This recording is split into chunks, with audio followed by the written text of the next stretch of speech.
Welcome to the Freedom to Learn podcast. I'm your host, Ginny Gentles. This season, we're diving into what it means to return education to states, communities, and families. And we're exploring what becomes possible when education is freed from union dominance and federal control. Happy New Year and welcome back to the Freedom to Learn podcast. To kick off an exciting year on the education freedom front, I'm joined by Jackie Guglielmo, Vice President of Services at ACE Scholarships. For more than 25 years, ACE has helped low-income families access educational environments that best meets their children's needs by administering both privately funded scholarship granting organizations and state tax credit programs. Our conversation starts with the fundamentals, what scholarship granting organizations do, how tax credit scholarship programs work. We also look ahead to the future, particularly the federal scholarship tax credit, its potential to dramatically expand educational opportunity in all 50 states, what rulemaking and implementation will look like in 2026, and what actions governors and advocates need to take right now.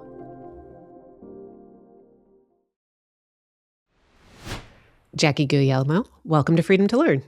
Thank you so much for having me, Jenny. Appreciate it. Our regular listeners know that we often talk about education freedom, school choice, and of course, the federal scholarship tax credit. We'll get to all those topics. I'd like to start today by exploring what ACE Scholarships is and a little bit about your history and mission. You all have been around for quite a while, actually, right? We have been. That's right. So we're entering our 26th year as a nonprofit scholarship granting organization. ACE was actually founded in Denver, Colorado by 5 individuals who were just very passionate about providing low-income families with access to the educational environment that best met their needs. And since our founding in 2000, we've expanded into 13 states, 4 of which are state tax credit programs. So across 13 states, we provide private scholarships and then 4 tax credit. What is the role of your organization? So we're really end to end. So we have a team of fundraisers. We cultivate relationships with donors. We fundraise to provide scholarships to low-income families. That's what we've always prioritized and what we're going to continue to do. I actually ran a scholarship granting organization based on the Children's Scholarship Fund model so many years ago. I don't even know how many, over 20 at this point. And a big part of our year was verifying eligibility of students. I think that technology has probably expedited that process, made it more efficient. But could you talk a little bit about how that works for your organization? Sure.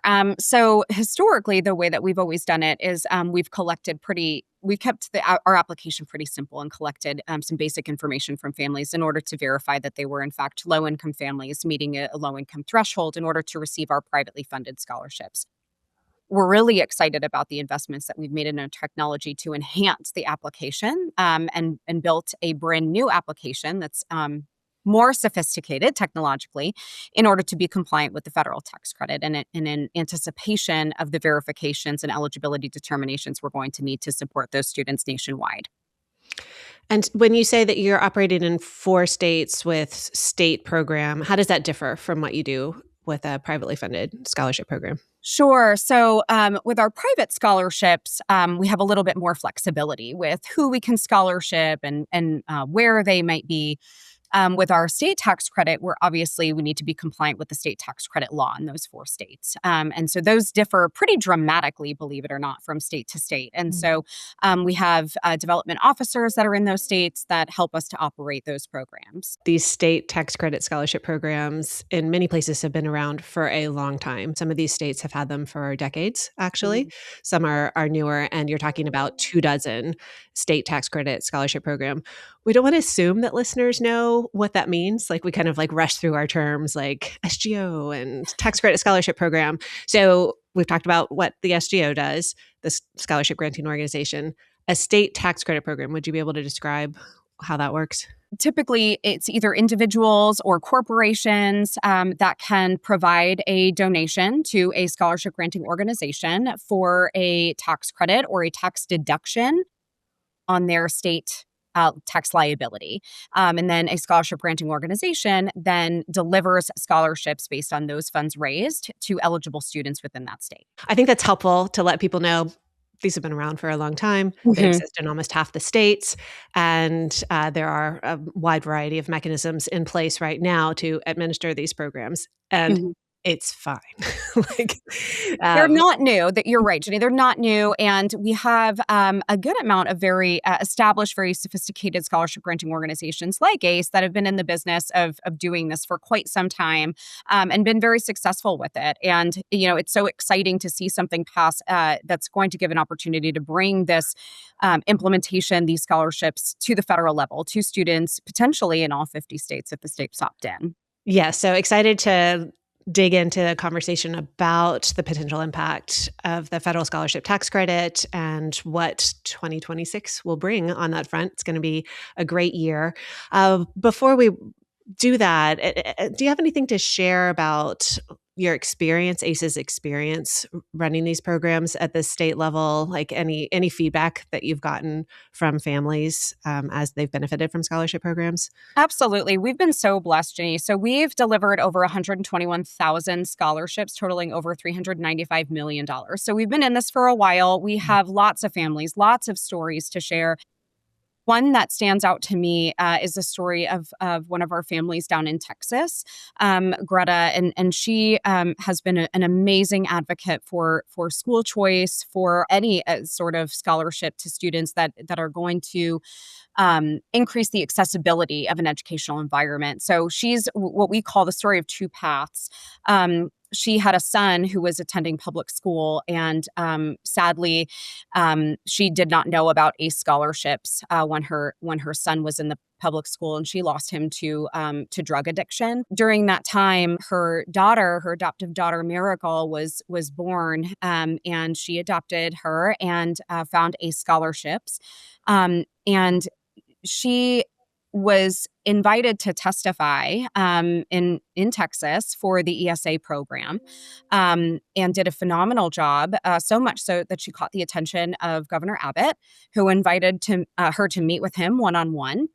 And she met with Governor Abbott and told her story about her children, and about the two different paths that they were able to take. One that did not have access to education that met his needs, and then her daughter Miracle, who's thriving at a private school. Governor Abbott was so moved by Greta's story, and he amplified her story on social media and actually invited her to come to the bill signing right alongside him when Texas passed the ESA there. So just an amazing example of the reach that ACE has had, and of the incredible impact that programs like this can have for families.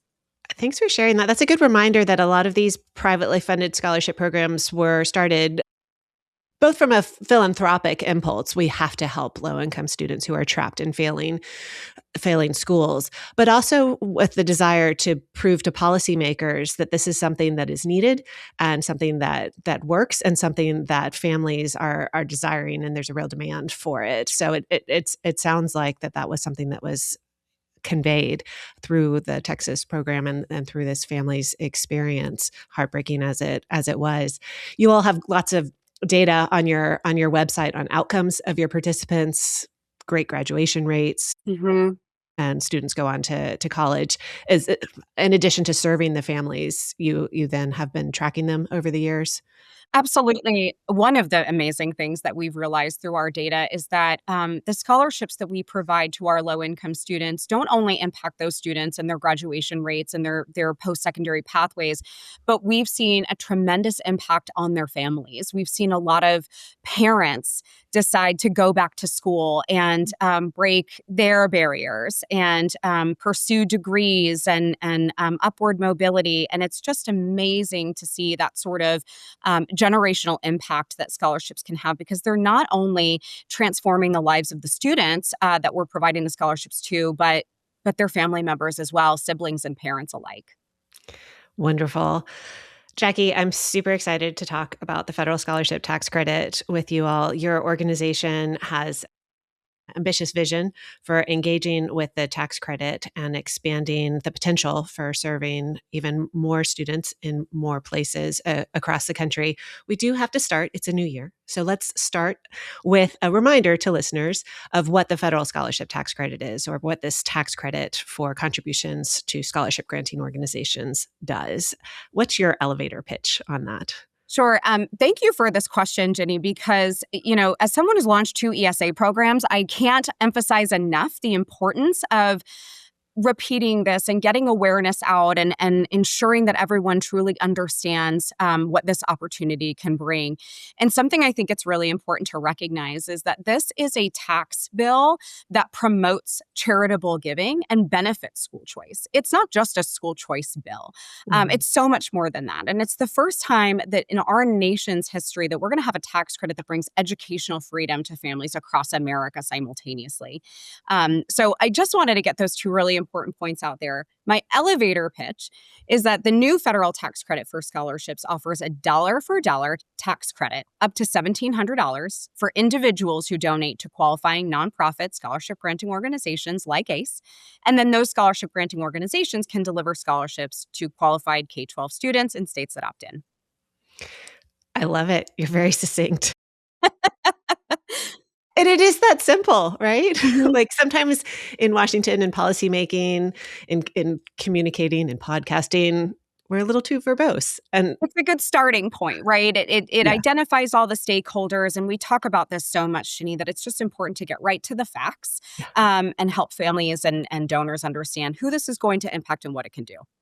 Yeah. And when we're talking about donors, we're not talking about people who have to cough up $1,700 like out of their wallet, out of their pocket, out of their bank account. These are individuals who already owed the federal government $1,700, and they're going to redirect the funds to scholarship granting organizations, to organizations that serve students and provide these scholarships. And the scholarships are for a wide array of uses. I think in Washington, the teachers union tends to control the narrative, and you heard a lot about a federal voucher program. No, that's not what this is. That's right.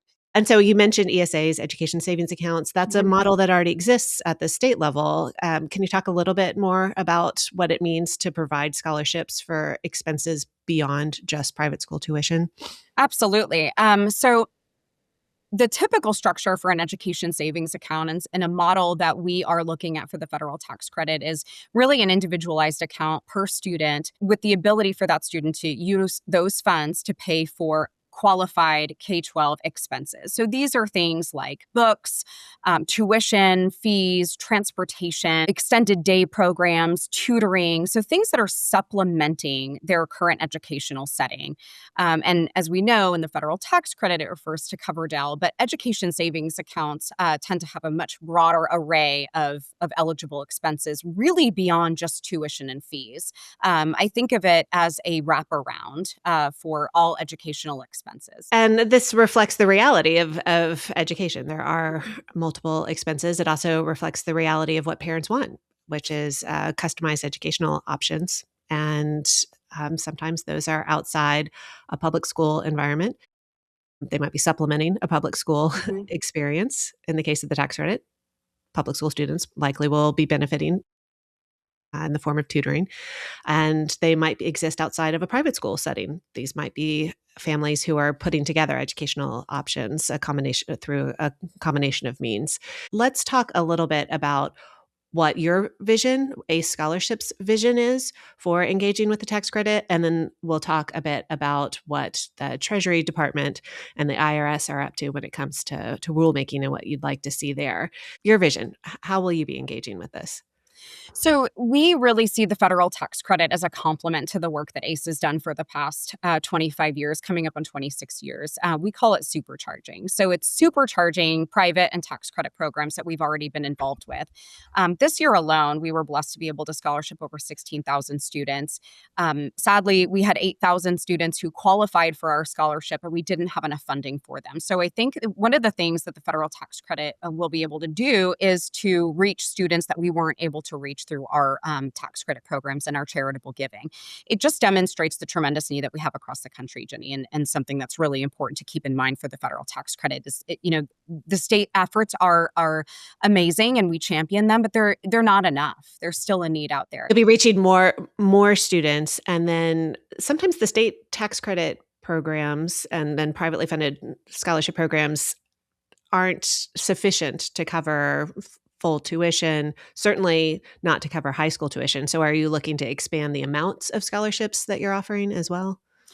So we've not made that determination yet, but certainly in conversations with other scholarship granting organizations, we know that that's a conversation we're all having. We're taking a good look and analyzing, are the scholarships that we're providing now sufficient for all of those different expenses, and what sort of expenses are we going to scholarship students for?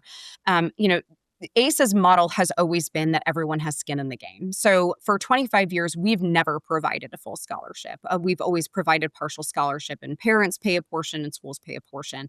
And we've got 25 years of data to show the transformational impact that and the pride and the investment that having to pay partial tuition has for a family. And we're going to continue to prioritize low income families and continue to shape our model in that way. However, I think it's important to take a look at the tuition amounts that parents are having to pay, and whether or not our scholarships are making that education accessible for them. And that's a decision that we'll make as we move through 2026 and see how the rules are promulgated. When you're talking about expanding the number of families that you're serving, that you're going to be expanding your geographic reach as well? Mhm. That's correct. So we're planning to operate in all 50 states to deliver scholarships in all states that opt in, which is really exciting for us to expand from 13 to 50.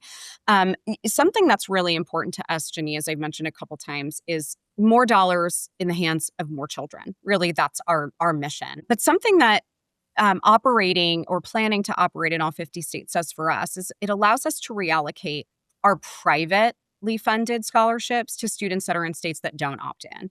Hmm. So a bit more about that is obviously when we're fundraising and we're collecting federal tax credits to provide federally tax credit funded scholarships to students in states that opt in, that essentially leaves out students that are in states that fail to opt in. And we don't want to see students left behind. So if we have the ability, we're going to redirect our privately funded scholarships to support students in those states. Regular listeners will be like, yeah, we know all about the opt-in, but again, it's a new year. Let's Yeah, remind folks, what are we talking about when we're sure. saying the opt-in? Because we said that this is a federal scholarship tax credit. Federal is nationwide, Yep. but it's It's an not. important distinction to make and something we're certainly talking a lot about. So thank you for the question.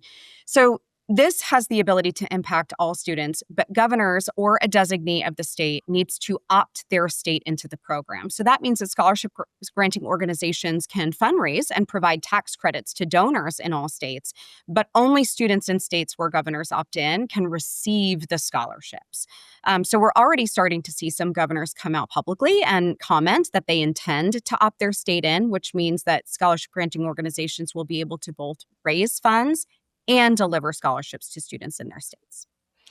A big question mark right now is how the Treasury Department is going to interpret the law.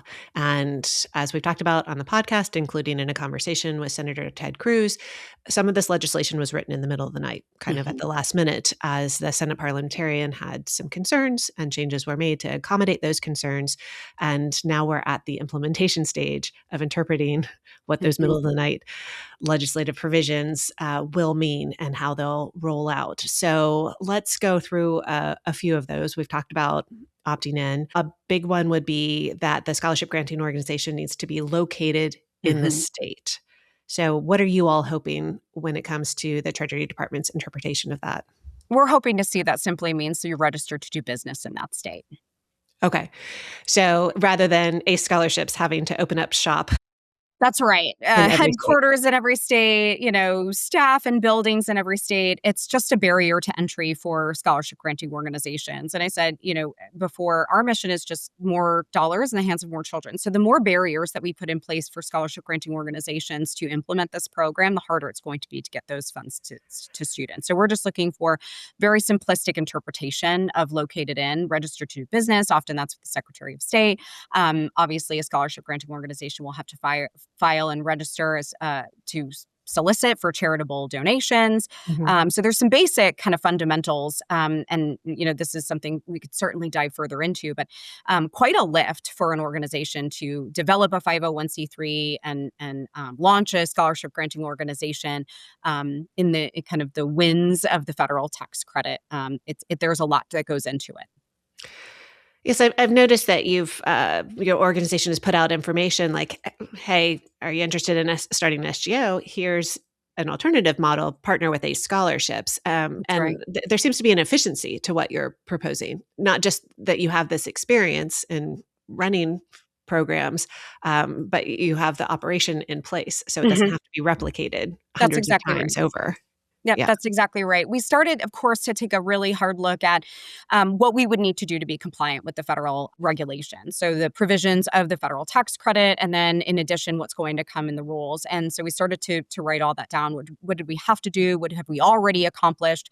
And it really gave us pause. And we thought about all of the smaller organizations or smaller scholarship granting organizations that we had been speaking to that were thinking about forming an SGO and coming to us for guidance. What did you do to establish yourselves in 13 states? What do we have to look out for? And we said, gosh, these organizations are so mission driven. They're making incredible impact in their communities. We want them to continue to be able to focus on their mission and their impact and let us do all the back end administrative stuff that we know about doing, that we've done for 25 years. And that includes an end-to-end technology solution, that includes customer support, that includes federal compliance, auditing, data. We're pursuing tech certifications. Let us do all of that so you can focus on your communities and your donors and cultivating relationships. We just want to make sure that this is really hard to take away and has a really solid foundation in its first year of launch.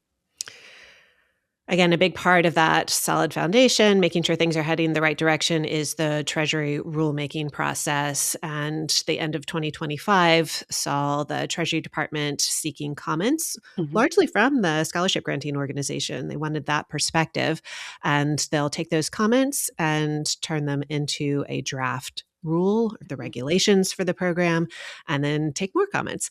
What are some other topics that you'd like to see addressed in the rulemaking process? Sure, we'd love to see it codified that when a governor opts in, they're opting in across the board for all K-12 students. We don't want winners and losers within a state. Mm. We want to make sure that this federal tax credit opportunity truly is going to impact all K-12 students in the state and have an impact for generations to come. So we don't want to be able to, we don't want any governor in any state to be able to sort of pick and choose the scholarship granting organizations that make the list. And in the request for comments, it certainly seems that they're making a nod to the provisions of the law, which are just the ensuring that the SGO is compliant with the regulations and the criteria there. Okay. Any other topics that you're hoping to see clarified in rulemaking? So one that's been brought up to us quite a bit, of course, is the 90-10 provision. So Mhm. the 10% of administrative cap. So, Jenny, we're no stranger to this in operating for tax credit programs. There are limitations on the overhead cost of those programs. So, for example, we operate the state tax credit in Louisiana, which has a 5% overhead cap. So this is nothing that's new for us. We're used to that. The important part that we want the Treasury to really clarify in the rules is that percentage, that 10%, is applicable only to the income that comes to the organization through the funds raised through the federal tax credit, and not cumulatively for all the income that the organization may generate. Let's loop back to that opt-in provision. For folks who are listening, for policymakers and their staff, we need to make sure that governors are engaged in this Mhm. process, right? Do you have suggestions on how people could go about convincing their governors to opt in? Absolutely. So, we have some materials on our website that are really good opt-in talking points. Okay. Great resources for grassroots organizations that want to start to partner with other organizations within their state, to start to raise awareness and educate executive leadership within their state. Something we realized early on is that governors and other executive leadership might not understand all the provisions. There's a lot of information going around. So we wanted to make sure that they had the most accurate and up-to-date information. So I think what's important is thinking outside of the box. I'm sure a lot of folks on your podcast have talked about all the wonderful, strategies that each state can use, whether it's a red state, blue state, purple state. we're also thinking, what are some maybe non-teacher labor unions that you can engage that can be impactful in this manner? We have resources that have told us when they were trying to pass some initiatives in New York, so that some of those non-teacher labor unions were very impactful in that movement. And so thinking sort of outside or adjacent to the education space on organizations or groups that could help to move the needle in your state might be a different way of thinking. Recently, Governor Polis has publicly announced that he does plan to opt Colorado in to the federal tax credit. And I think it's a really big deal.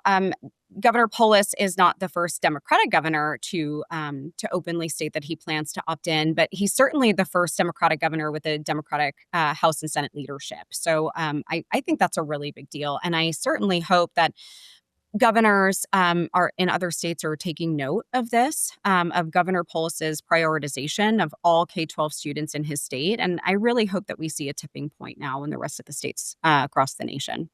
Yeah, we've had Jorge Elorza from the Democrats for Education Reform, DFER, on the podcast, making the case for why this is absolutely a bipartisan initiative and absolutely blue states should be opting in. I'm so glad you brought up the work of DFER. I think when we're talking about opt-in strategies for all states, their analysis of the amount of funding that can be raised per state, regardless of whether you take a conservative approach and think, okay, what if 1% of all taxpayers donated $1,700 in our state? Or what if 15%? And their analysis, I think, is tremendously helpful when putting some talking points in front of the governor, because something that we've touted since the beginning is we want funds raised to stay in the communities in which they were raised, right? Nobody wants to take funds from a state and deliver scholarships to students across state lines. That's not what we'd like to see happen. We'd like for funds to remain within their communities. But by failing to opt in, governors are allowing scholarship granting organizations to do precisely that, right? We're prioritizing students most in need, income-based, and if we're unable to deliver them in the states in which they're raised, we're going to find low-income students elsewhere who are pursuing educational opportunities. Great. We'll have to dig that up and put it in the show notes so people have that resource. As we conclude, Jackie, we do like to ask our guests to dispel education myths. They're out there. They don't seem to go away as many times as we respond to them. Is there one that's pervasive that you've come across a lot, or one that bothers you the most that you'd want to address today? Yes, absolutely. This is one of my favorite questions to answer. The one that I think rubs me the most is that just because a student is currently educating in a private school does not mean that their family is not making tremendous sacrifices in order to have them there. School choice opponents would love us to believe that the private school population and just overall categorizing these private school choice programs are welfare for the wealthy. As a scholarship granting organization that has prioritized low-income students for 25 years, we know that that's simply not the case. We just recently, last year, launched private scholarships in Hawaii. We're one of the only SGOs to be able to do that. One story there that illustrates that this is truly a myth is we were able to provide a scholarship to a high school student. His family was making incredible sacrifices. He's got 6 siblings, 2 others of which are in high school, and his family was living in a multi-generational household, saving, sacrificing to be able to send him and his a couple of his siblings to private school. And when he was in his entering his senior year this year, they weren't going to be able to do it. And he would have had to return to a very dangerous public school that wasn't going to meet his needs, allow him to thrive, allow him to continue to excel in academics and football. He's a star on the team. And just by the grace of God, we came into the state of Hawaii. We found him, we scholarshiped him, and he was able to finish his senior year at the private school where he was able to grow and learn. But it came an incredible sacrifice for his family. So this myth that just all students in private schools are being subsidized, or they're the only population of students that actually benefit from this from these private school choice programs, whether at the state level or federal, is just simply not true. Jackie, how can people follow ACE Scholarships work?